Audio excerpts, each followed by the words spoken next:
अस्सलाम वालेकुम डॉक्टर शहराम। बच्चों को भूख क्यों नहीं लगती और इसकी क्या वजूहात हैं?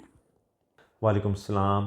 देखिए, अक्सर माएँ हमारे पास आती हैं तो वो कहती हैं कि डॉक्टर साहब मैं तो अपने बच्चे के पीछे भागती रहती हूँ, पीछे-पीछे भागती रहती हूँ, मोबाइल दिखाती हूँ, लेकिन ये कुछ नहीं खाता। मैं बहुत परेशान हूँ, आप मुझे बताएँ, कोई ऐसी दवाई लिख के दें, ऐसी का दूध लिख के दें जिससे इसकी ग्रोथ हो सके, ये कमज़ोर हो गया है।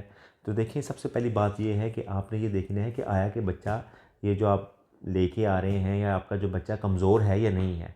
ठीक है, उसके लिए तो आप किसी डॉक्टर को चेक कराएँ। अगर तो वो बच्चा कमज़ोर है तो उसके मुताबिक वो उसकी ट्रीटमेंट करेगा, देख के कि क्या वजह है और क्या वजह नहीं है।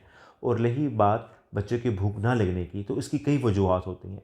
जो मोस्ट कॉमन है उसमें तो ये है कि जी इन्फेक्शंस हो सकती हैं बच्चे को कोई इमोशनल स्ट्रेस हो सकता है, खाने की रूटीन या उसके घर की कोई रूटीन को डिस्टर्ब हो गई है, कोई साइकेट्रिक इशू है बच्चे को, या इसके अलावा कोई ऐसी इसकी एक्टिविटीज़ कम हैं जिसकी वजह से बच्चों को भूख नहीं लगती।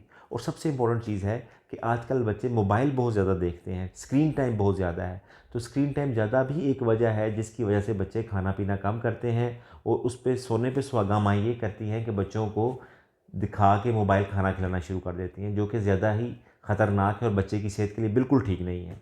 और दूसरी ये चीज़ कि ये कैसे ये बच्चे की जो है भूख को हम इम्प्रूव कर सकते हैं, उसके लिए माँ का बहुत ही इम्पोर्टेंट रोल है। उसमें तो ये है कि माँ बिल्कुल पीछे-पीछे ना भागे बच्चे के कि ये खा लो, ऐसा बिल्कुल नहीं करना।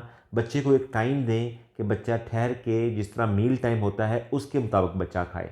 बिल्कुल ये नहीं करना कि बच्चे के पीछे भागने, जिस तरह कि मील टाइम होता है, सुबह का नाश्ता, दोपहर का खाना, रात का खाना होता है, तो उसमें ये है कि बिल्कुल माएँ एक टेबल पे बैठा के बच्चे को खाएँ। और अगर बच्चे को कोई चीज़ नहीं पसंद तो उसको ये ना दें कि तुम ये खा लो, तुम दूसरी चीज़ खा लो, बल्कि जो चीज़ अवेलेबल है उसको वही कहें कि वही खाए।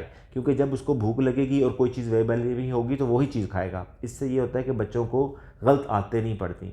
और खाने से पहले कोई चीज़ ऐसे फास्ट फूड, टॉफ़ी, कैंडी वगैरह आपने बिल्कुल नहीं देनी, बल्कि आपने रूटीन की चीज़ें देनी है। और बच्चों को फ़िज़िकल एक्टिविटी कराएँ, स्क्रीन टाइम कम करें, खुराक आस्ता-आस्ता बेहतर करें, तो इंशाअल्लाह ताला उनकी खुराक बेहतर हो जाएगी। लेकिन अगर वज़न कम है या कोई और मसला है तो फिर आप करीबी डॉक्टर को ज़रूर चेक कराएँ। वो उसके मुताबिक बच्चे को ट्रीट करेगा और फिर बच्चे की डाइट भी इम्प्रूव हो जाएगी और उसकी भूख लगनी भी बेहतर हो जाएगी।